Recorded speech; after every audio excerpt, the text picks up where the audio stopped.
Welcome to our explainer. Today, we're going to talk about something huge, a fundamental shift in how the internet works, or maybe how it might stop working as that single global network we all know. We're diving deep into the rise of digital sovereignty, looking at the two major playbooks, from China and from Russia, that are literally reshaping the web. You know, for the longest time, the internet held this simple, powerful promise: open communication, a free flow of ideas. It felt like this unstoppable force, a tool that a lot of people thought would just naturally lead to more freedom all over the world. Yeah, but that whole optimistic view, it's really starting to crumble. What we're going to explore today is this growing trend of digital sovereignty, where nations are actively building digital walls around their own corners of the web. They're creating what some are calling the splinternet. So let's kick things off with the big one, the most sophisticated model out there, China. Beijing has really pioneered a comprehensive, technologically advanced system of internet control, and it's something they've been building and perfecting for more than 2 decades.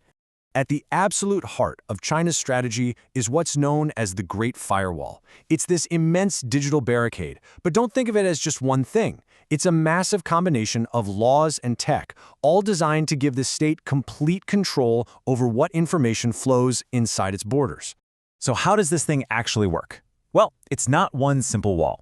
Think of it more like a fortress with multiple layered defenses. It's got a whole toolkit. It can directly block servers, it can poison the internet's address book to send you to the wrong place, it can scan for sensitive keywords, and it can even do what's called deep packet inspection, to look inside the data itself as it's flying across the network. And here's the thing, this ambition for total control doesn't just stop at your screen. Beijing is actively linking its digital surveillance to the physical world. Projects like Skynet and Sharp Eyes are trying to blanket all of China's public spaces with cameras, building a surveillance system that is, in their own words, omnipresent and fully controllable. And the power of this system is, well, it's staggering. It's not just about having cameras everywhere. It's about using AI to analyze all that footage in real time, with enough precision to pick one single face out of a massive crowd. And here's a perfect real-world example. Back in 2018, a man wanted for some economic crimes went to a pop concert. He figured, hey, 60,000 people, I'll be invisible. Nope. The facial recognition system spotted him, pinged the police, and they arrested him before the show was even over. So this is where it all clicks together. All this data, both online and offline, gets merged into something else entirely, a social credit score. The official goal is to use everything from your web history to where you go in the real world to either reward or punish your behavior. It's a kind of governance by algorithm. If you want to see where this model leads in its most extreme form, you have to look at the western region of Xinjiang. There, biometric sensors, iris scanners, mandated spyware on people's phones, and cameras everywhere have been rolled out for the widespread repression of the local Uyghur population. And the scale of this is it's unprecedented. Estimates suggest that up to 1 million people are being held in a huge network of camps and detention centers across that region. It's this chilling, real-world blueprint for what tech-driven social control can look like. Okay, let's switch gears and look at our second case study, Russia. Moscow's approach to digital control is a totally different ballgame. It's been less about building something elegant and proactive, and a lot more about reactive, brute force measures.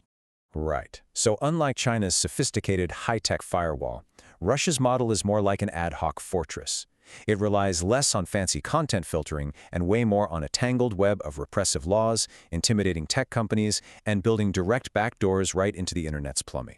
And this timeline here, it really lays out how Russia got to this point, step by step. It started by just adapting old Soviet surveillance tools for the internet age. And from there, it's just been a steady escalation. Laws to keep data on Russian soil, blocking workarounds like VPNs, and finally, a law that could give the state the power to try and cut the entire country off from the global internet. Okay, so the real cornerstone of this whole thing is something called SORM. It basically forces all internet providers to install a special piece of equipment, a black box, that gives the FSB, Russia's security service, a direct pipeline to everything. It just copies all the data flowing on the network and sends one stream straight to the government, a lot of times without the company even knowing what's being watched. But, you know, this kind of brute force approach, it has its limits. And that was on full display when the government got into this clumsy and ultimately failed fight to block the messaging app Telegram after it refused to hand over its encryption keys. So in their attempt to block Telegram, which was cleverly routing its traffic through big cloud services, Russian regulators basically just started taking a sledgehammer to the internet. They ended up blocking at least 18 million completely unrelated IP addresses, and the collateral damage was huge. It messed up everything from banking services to news sites all across the country. Okay, so this is crucial. These two very different models for controlling the internet, they aren't just staying at home. We're now seeing a new geopolitical marketplace where both China and Russia are actively selling and exporting their strategies for digital control to countries all over the world. And it breaks down kind of like this. China is primarily exporting the tech itself, high-quality, pretty affordable stuff like facial recognition cameras and smart city surveillance systems. Russia, on the other hand, is exporting the playbook, a package of repressive laws and that SORM-style technical setup, which is often cheaper and easier for countries without a ton of resources to just copy and paste. And believe me, the customer list is growing. At least 18 countries are already using Chinese-made surveillance systems.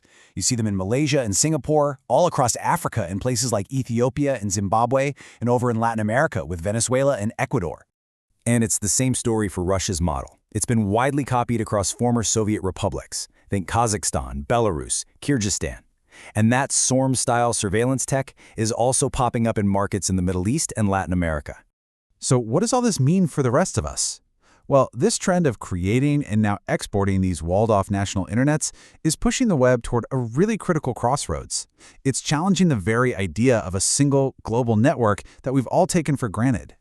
And this brings us to a really important term you're going to hear more and more: cyber balkanization, or, maybe easier to remember, the splinternet. It's this idea that the one World Wide Web we grew up with is fracturing into a patchwork of different national internets, each with its own rules, its own restrictions, and its own version of reality. Which of course leaves us with one last, really big question. As more and more countries adopt these models of digital control, are we actually witnessing the end of the World Wide Web as a truly universal space? The future of the open internet we thought we knew, well, it really might depend on the answer.